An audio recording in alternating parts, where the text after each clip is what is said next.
China claims its J-10 swept one of Europe's best jets 9-0.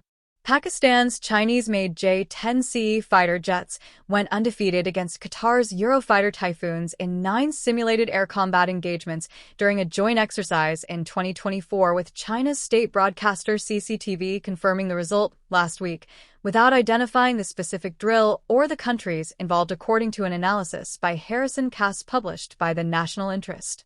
Pakistani media filled in the details. CCTV left out reporting that the engagements took place during the Zilzal-II joint air exercise held in Qatar in January 2020. For the drill, pitted Pakistan Air Force J-10C jets against Eurofighter Typhoons operated by the Qatar Emiri Air Force, one of the most capable air arms in the Middle East, equipped with some of Europe's most advanced combat aircraft. The 90 score has since circulated widely across Chinese and Pakistani media, framed as evidence that a Chinese-designed fighter can dominate a top-tier Western platform. The J-10C, known as the Vigorous Dragon, is the export variant of China's J-10 family of multi-role fighters built by Chengdu Aircraft Corporation. It features a Canard Delta wing configuration, an active electronically scanned array radar, an electronic warfare suite, and compatibility with the PL-15E band visual range missile, a weapon with a stated range exceeding 200 kilometers (124 miles). China has positioned the J-10C as an affordable, capable alternative to Western fighters for countries that cannot access or afford American F-16s or European Typhoons. Pakistan has been one of its primary customers, acquiring the type to modernize its fleet alongside older American and French platforms.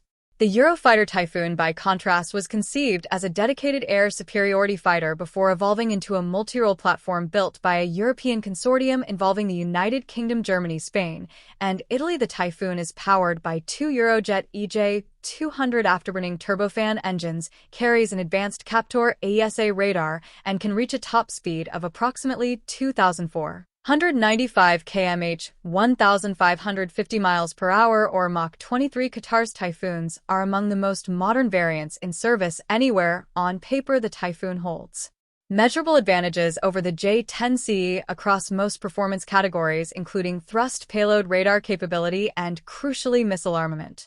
That last point is where Cass's analysis in the National Interest cuts to the core of what the 90 score does, and does not mean the Typhoon's most significant air combat advantage in unrestricted engagements comes from its compatibility with the Meteor missile, a weapon with no close equivalent in current Chinese or Pakistani inventories, unlike conventional rocket-powered air-to-air missiles that lose energy as they coast toward their targets. The Meteor uses ramjet propulsion to sustain speed throughout its flight, creating what engineers call a very large no-escape zone, the volume of airspace from which a targeted aircraft cannot maneuver away before the missile arrives in a real-world band visual range. Engagement Typhoon pilots would typically seek to exploit that reach before a J-10C pilot could even bring his own weapons to bear.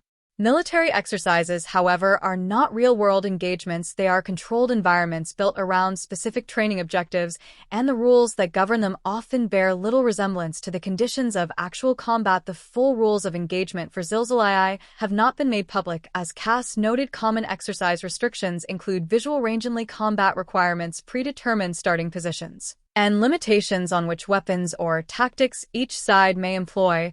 If the Zilzal-II engagements were structured around close-range maneuvering rather than band visual range missile duels, the Typhoon would have been prevented from using its most decisive advantages, and a 90 score would reflect the exercise design as much as the aircraft's actual capabilities.